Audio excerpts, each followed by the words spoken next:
Hey friends, good to see you, Cal. Today we're looking at revolutions that promised change and somehow ended right where they started.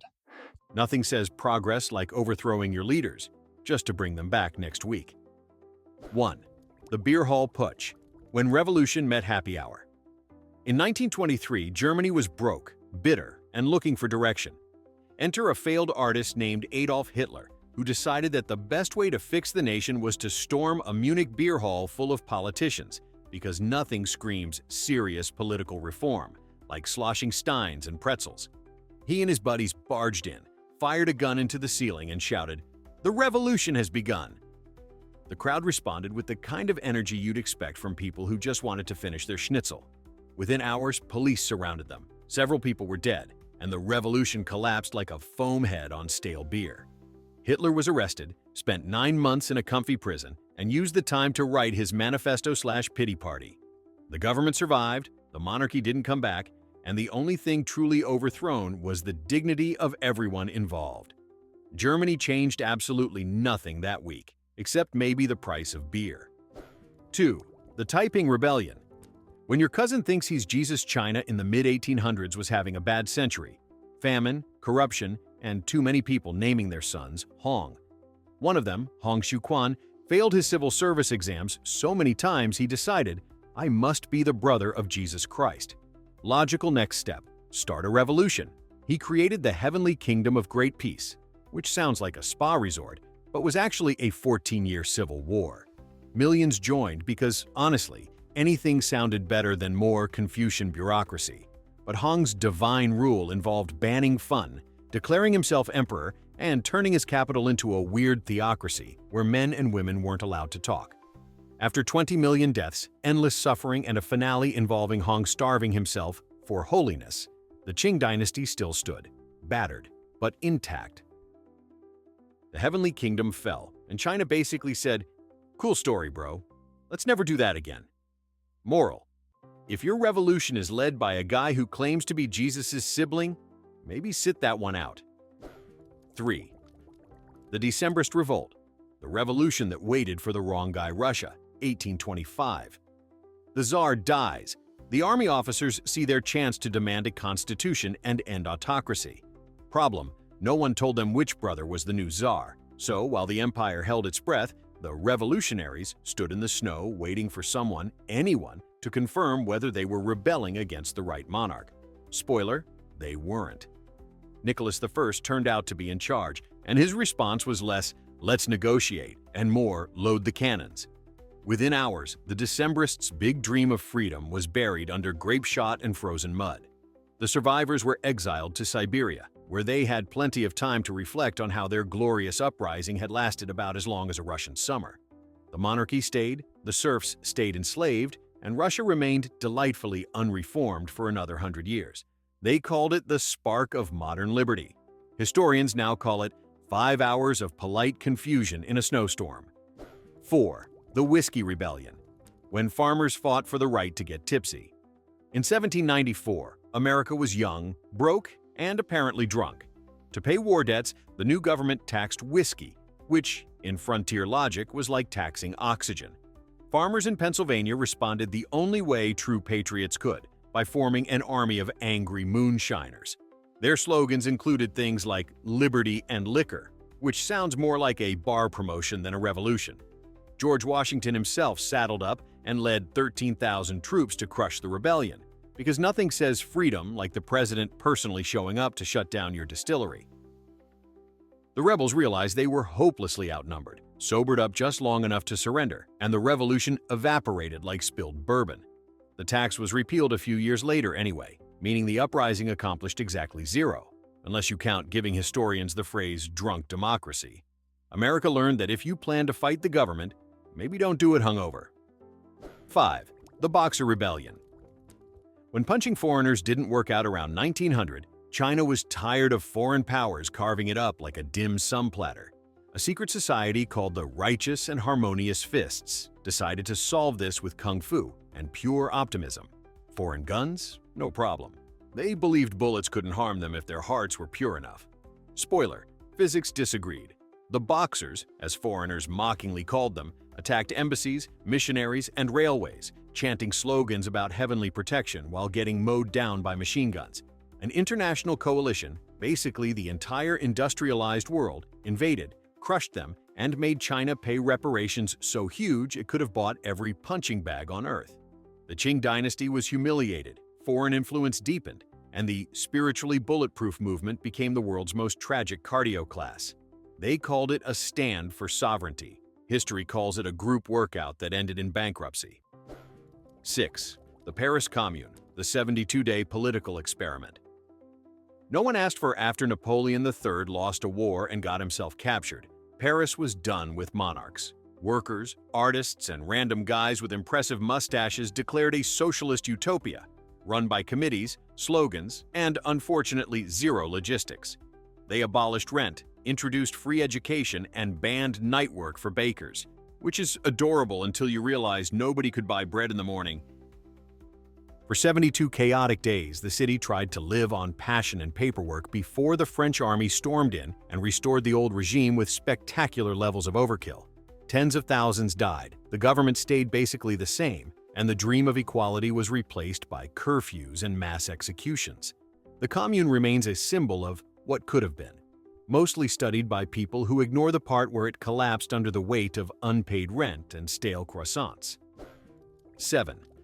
The Hungarian Revolution of 1848. The freedom that lasted. About a season in 1848, revolution fever swept Europe, the 19th century equivalent of a viral TikTok challenge. Hungary wanted independence from Austria, so poets and students rallied the masses with passionate speeches and zero military planning. For a few glorious months, they waved flags, wrote manifestos, and pretended the Habsburg Empire didn't have, an actual army. Eventually, the Austrians called their friend Russia for backup, and 200,000 Tsarist troops marched in to remind everyone how reality works. The Hungarian leaders were executed, exiled, or forced to grow very stylish revolutionary beards in prison.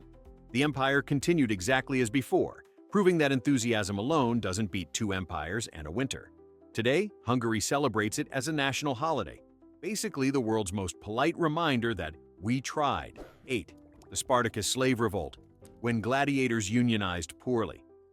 In 73 BC, a few dozen gladiators in Capua decided they'd had enough of fighting lions for applause. Led by Spartacus, they escaped with kitchen knives, stole real weapons, and built an army of 70,000 runaway slaves who dreamed of freedom, or at least better working conditions. For 2 years, they crushed Roman legions and terrified senators who suddenly remembered that slaves outnumbered citizens. But victory breeds disorganization. Half the rebels wanted to flee over the Alps, the other half wanted to loot more villas. That meeting went about as well as a modern Zoom call.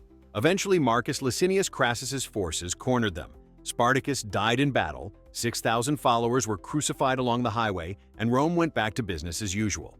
Nothing changed, except maybe the collective decision that unions should probably stick to negotiating lunch breaks, not toppling empires. 9. The Easter Rising. When revolution met poor timing. In 1916, while most of Europe was busy fighting World War I, a small group of Irish nationalists decided it was the perfect time to pick a fight with the United Kingdom. They seized buildings in Dublin, declared an Irish republic, and waited for the masses to join. The masses, unfortunately, were busy wondering why their city was now full of machine guns. After 6 days of confusion, the British Army showed up with artillery and ended the rebellion faster than you can say bad scheduling. The rebels surrendered, most of the city center was rubble, and public opinion turned against them, until the British executed everyone, which finally made people angry enough to start a real revolution years later. The Easter Rising accomplished nothing except making Easter eggs temporarily less festive. Moral: if you're planning a rebellion, maybe don't do it while the empire you're fighting is already armed to the teeth and looking for something to shoot. 10. The Revolt of the Maccabees, the candle fight that got complicated. 2nd century Judea was sick of foreign overlords telling them which gods were trending. When the Seleucid Empire banned traditional worship, a family of rebels called the Maccabees rose up to take back their temple, and briefly succeeded. Cue celebrations, oil lamps, and what later became the holiday of Hanukkah. But after all the heroics, the victorious Maccabees decided democracy was overrated and crowned themselves kings. The same revolution that began with freedom of faith ended in meet the new dynasty. Within a few generations, they were corrupt, divided, and eventually replaced by Rome, because apparently no one learned how to quit while ahead. In the end, the temple was rededicated, the empire remained, and the only lasting effect was a future full of dreidels and latkes. A religious miracle, sure, just not the kind they were going for. 11. The Zoot Suit Riots, the fashion revolution that wasn't Los Angeles 1943. The world is at war, but some Americans decide the real enemy is baggy clothing. Mexican-American youths wore zoot suits, high-waisted pants, long coats, and wide-brimmed hats, a style so offensively fabulous that off-duty sailors launched street fights over it. The so-called riots were essentially fashion policing with fists. Military men stormed neighborhoods, ripping clothes off kids to defend patriotism. Newspapers called it a revolt. In reality, it was a chaotic costume critique that solved absolutely nothing. No laws changed, no rights improved, just a lot of torn jackets and bruised egos. Decades later, it's remembered as a symbol of cultural pride, but at the time it was basically the world's dumbest runway rebellion. It proved that America can fight fascism abroad and fashion at home, simultaneously, and still end up losing both arguments. 12. The Cato Street Conspiracy, the revolution that forgot to close the curtains. In 1820, a group of British radicals decided to overthrow the government by assassinating the entire cabinet at dinner. Their brilliant plan was to sneak into a meeting, kill everyone, and declare equality for all. Unfortunately, they discussed the plot loudly in a rented London loft, which was already being watched by the police. The night of the Great Revolution, the conspirators arrived with swords, pistols, and zero stealth. The authorities were waiting. The door burst open, chaos followed, and one officer died. But so did the conspiracy. The leaders were arrested, hanged, and publicly decapitated as a warning, because the British really knew how to end a dinner party. The monarchy stayed, Parliament stayed, and the only thing overthrown was the conspirators' ability to keep a secret. It remains one of the shortest and least successful coups ever catered. 13. The Revolt of the Comuneros, when town halls went wild. In 1520, the towns of Castile got tired of Charles V treating Spain like his personal side hustle while he hung out in Germany. They formed a citizen army called the Comuneros to defend their rights, and for about 5 minutes it worked. Then they got ambitious, demanded control of taxes, and tried to create what was essentially a medieval HOA for the entire kingdom. It turns out trying to reform a king who owns half of Europe isn't easy. The royal army crushed them, executed their leaders, and promptly raised taxes even higher. The people's victory ended in bankruptcy and stricter rule, because apparently, nothing motivates monarchs like revenge. Modern Spain remembers the Comuneros as early heroes of democracy, which is ironic, since the only democracy they achieved was deciding who got executed first. 14. The Boston Bread Riot, the food fight that history forgot. In 1713, Boston ran out of cheap bread, which, in colonial logic, was a crisis bigger than smallpox. When merchants raised prices, hundreds of angry citizens stormed the docks, looted warehouses, and threw grain into the harbor. Basically an early preview of the Boston Tea Party, but with carbs. The crowd called it justice. The governor called it Tuesday. Troops restored order, a few ringleaders were arrested, and prices went right back up. The uprising changed absolutely nothing except the city's gluten levels. Still, locals proudly called it the first act of liberty. Maybe it was, if liberty means yelling at bakers and wasting food. The revolution for affordable bread achieved no reform, no independence, and no discount. But it did prove one eternal truth. Mess with people's pastries, and you'll see chaos rise faster than yeast. 15. The Glorious Revolution, the nicest coup in history. England's 1688 Glorious Revolution sounds epic, until you realize it was basically a royal family swap with better branding. Parliament didn't like James II of England being Catholic, so they invited his Protestant daughter Mary and her husband William of Orange to take the throne. William landed with a small army, but James took one look, sighed, and fled the country without even trying to fight. Parliament called it bloodless and glorious, which is British for mildly awkward. The new rulers signed some paperwork, everyone toasted to liberty, and nothing fundamentally changed. The same nobles ran the show, the same taxes existed, and peasants still couldn't vote. It's remembered as a revolution, but But really, it was a polite HR reshuffle, the kind where everyone gets a new title, the company logo stays the same, and the interns are still unpaid. 16. The Venezuelan Federal War, the equality revolution that made everyone poor.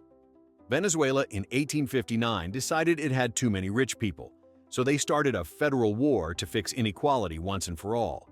The idea sounded noble: spread wealth, reform society, give everyone a voice. Instead, it became a 4-year bloodbath where both sides looted everything that wasn't nailed down. The liberals promised justice, then immediately started executing anyone who disagreed.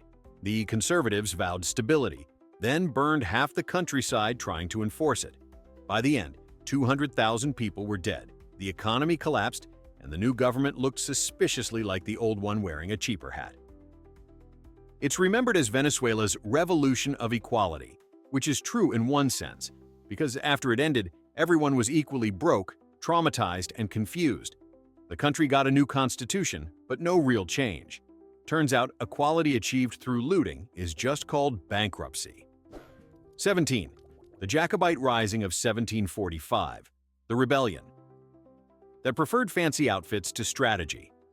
In 1745, Scottish loyalists decided to restore the exiled Stuarts to the throne of Britain. Their leader, Charles Edward Stuart, the original influencer prince, promised freedom, glory, and a really good tartan. Thousands followed him south into England with bagpipes, swords, and absolutely no supply plan. For a moment it looked like they might succeed, until they realized the English army was very large, very sober, and very armed. At Battle of Culloden, the Jacobite dream ended in a mud pit of cannon fire and chaos.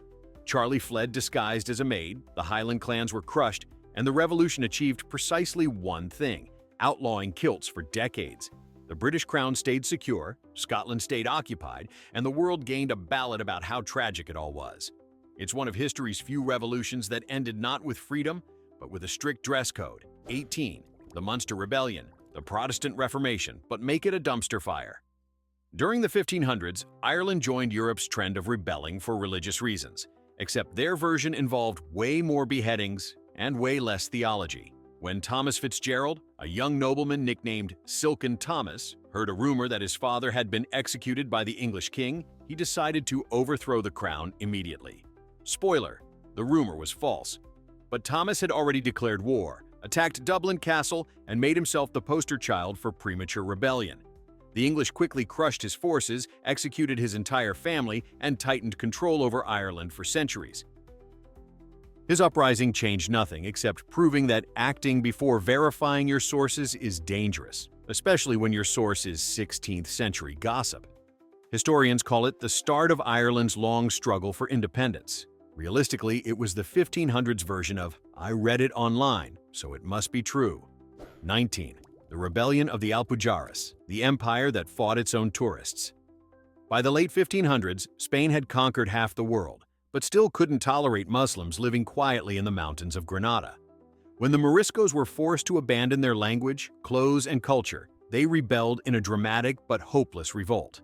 Thousands of peasants armed with farm tools took on one of Europe's strongest armies. Spoiler: it didn't end well. After 3 brutal years, the Spanish crushed them, burned villages, and deported survivors to other parts of the empire. The rebellion achieved absolutely nothing, except proving that forced cultural assimilation is a terrible PR strategy. The Moriscos lost everything. The Spanish crown spent a fortune suppressing its own taxpayers, and everyone involved ended poorer and angrier. Historians now call it a tragic episode. Translation: the dumbest self-inflicted wound an empire could manage. 20. The Dutch tulip mania, the economic revolution fueled by flowers. Okay, technically this wasn't a revolution, unless you count rich people losing their minds over tulips. In 17th century Holland, the market for exotic flowers exploded. Prices soared so high that one bulb could buy a mansion. Investors called it progress. Historians call it collective insanity. People sold farms, fortunes, and even family heirlooms for plants that hadn't bloomed yet. When reality finally hit, the market collapsed overnight, ruining everyone and changing exactly nothing about how capitalism works. The Dutch government stepped in, said, "Maybe don't mortgage your house for a flower," and moved on. Centuries later, humanity repeated the same mistake with housing, crypto, and NFTs.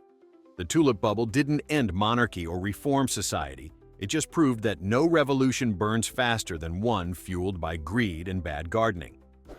21. The Revolt of the Batavi. When Vikings tried paperwork. Back in the 1st century, the Batavi, a tribe in what's now the Netherlands, served proudly as soldiers of Rome. But when Rome started overtaxing them and drafting their sons nonstop, they decided enough was enough.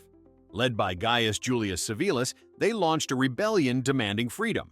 They even managed to defeat a few legions, until the Romans realized they cared again, marched back with 20,000 troops, and flattened everything. The Batavi surrendered, their villages burned, and Rome wrote them a very polite peace treaty that basically said, "Congrats, you're our soldiers again." They celebrated by rebuilding the same forts they had just burned. The revolt accomplished absolutely nothing except giving Roman historians another example of why paperwork always wins. Freedom was briefly declared, then promptly filed under denied. 22. The Satsuma Rebellion. When samurai fought modernity and lost to rifles. By 1877, Japan's samurai had gone from elite warriors to historical cosplay. Saigo Takamori, a traditionalist hero, decided enough was enough. The new Meiji government was modernizing too fast, trading swords for suits. So Saigo led 40,000 warriors into battle armed with ancient honor, and unfortunately, 19th century guns pointed at them. The samurai charged into artillery fire shouting about virtue while the government calmly reloaded rifles. The rebellion ended in blood, bankruptcy, and the death of the last great samurai, who, in true dramatic fashion, committed seppuku after being shot. The empire moved on to industrialization, railroads, and actual national power. Saigo became a tragic folk hero, but his cause, the return of feudal Japan, vanished like smoke from his final gunpowder charge. Moral: never bring a katana to a gunfight, especially when your opponent has a train schedule. 23. The Dancing Plague of 1518. When revolution took the form of cardio. In 1518, the people of Strasbourg revolted against stillness. One woman began dancing uncontrollably in the street, and within days, hundreds joined her, flailing non-stop to invisible music. Authorities, thinking it was hot blood rather than mass hysteria, encouraged more dancing by hiring musicians, because nothing cures exhaustion like professional accompaniment. People collapsed, some died of heart failure, and the uprising ended when everyone either fainted or fled the city. Historians still argue whether it was ergot poisoning, stress, or divine disco. Whatever the cause, the result was the same. The government changed nothing. The church blamed sin, and humanity learned zero lessons about collective delusion. It remains the only revolution where no one asked for freedom, just a break. If history teaches anything, it's that humans will literally dance themselves to death before admitting something's wrong. 24. The Revolt of the Ciompi, the labor movement that forgot to read the contract. Florence, 1378. Textile workers, the Ciompi, rose up demanding fair pay and political rights. For once, it looked like the little guy might win. They seized City Hall, formed a people's government, and wrote passionate manifestos about equality. Then they realized no one knew how to actually run a city. The new leaders bickered, inflation skyrocketed, and within months, the same elites they'd overthrown waltzed back into power without firing a shot. The workers lost their jobs, the movement collapsed, and the guilds reinstated the old rules, now with extra surveillance to prevent future enthusiasm. The Ciompi Revolt is remembered as the dawn of labor activism, which is true in the same way a failed recipe is the dawn of cooking. They proved one eternal truth of every office rebellion since. It's easier to complain about management than to be management. 25. The Red Turban Rebellion, the peasant revolution that accidentally invented another dynasty. Mid-14th century China was falling apart. Plague, floods, taxes, the usual. The Red Turbans, a mix of farmers and monks, rose up to overthrow the Yuan dynasty. They shouted about justice and equality, then immediately split into factions, because nothing unites people like arguments over who's in charge. One rebel commander, Zhu Yuanzhang, quietly eliminated his rivals, took Beijing, and crowned himself emperor, founding the Ming dynasty. The peasants who'd started the rebellion got nothing but taxes from a brand new government that looked suspiciously like the old one, just with nicer robes. The People's Revolution ended up as a monarchy reboot, complete with the same hierarchy, the same bureaucracy, and the same miserable peasants. Historians call it the triumph of destiny. The farmers called it Tuesday. 26. The Nika riots, when sports fans tried to overthrow the empire. In 532 AD, Hippodrome of Constantinople hosted more than chariot races. It hosted the dumbest coup in history. Two rival fan clubs, the Blues and the Greens, turned their sports rivalry into political chaos. Fueled by bad taxes and worse tempers, tens of thousands stormed the palace shouting Nika, Greek for conquer. Emperor Justinian I considered fleeing, but his wife Theodora basically said, "Cowards die many times, emperors die once," and told him to fight. The imperial army cornered the mob inside the Hippodrome and slaughtered about 30,000 people in an afternoon. When the dust settled, nothing had changed except the city smelled like smoke and regret. Justinian rebuilt with higher taxes, proving that even in the 6th century, revolutions could be crushed and billed to the taxpayers. The Nika riots remain the deadliest temper tantrum ever thrown over sports tickets. 27. The Revolution of 1905, the practice revolution for the real one. Before the Russian Revolution of 1917, Russia had a dress rehearsal. In 1905, workers marched for better pay and less monarchy. Soldiers fired into the peaceful crowd on Bloody Sunday, and the nation exploded with strikes, riots, and exactly zero coordination. Tsar Nicholas II panicked, promised a parliament, then promptly ignored it. The revolution sputtered out, leaving thousands dead and one slightly annoyed czar. 12 years later, the same system collapsed again, proving Russia's talent for scheduling revolutions like sequels no one asked for. The 1905 uprising changed nothing long-term, but it did give everyone practice running barricades and writing manifestos, which turned out handy in 1917. Think of it as the beta version of a much bloodier update. The Windows Vista of revolutions. 27 uprisings, 0 success stories, proof that humanity keeps rebooting the same broken government software. Which one wins the gold medal for futility? Drop your vote below, and maybe don't start a revolution this week.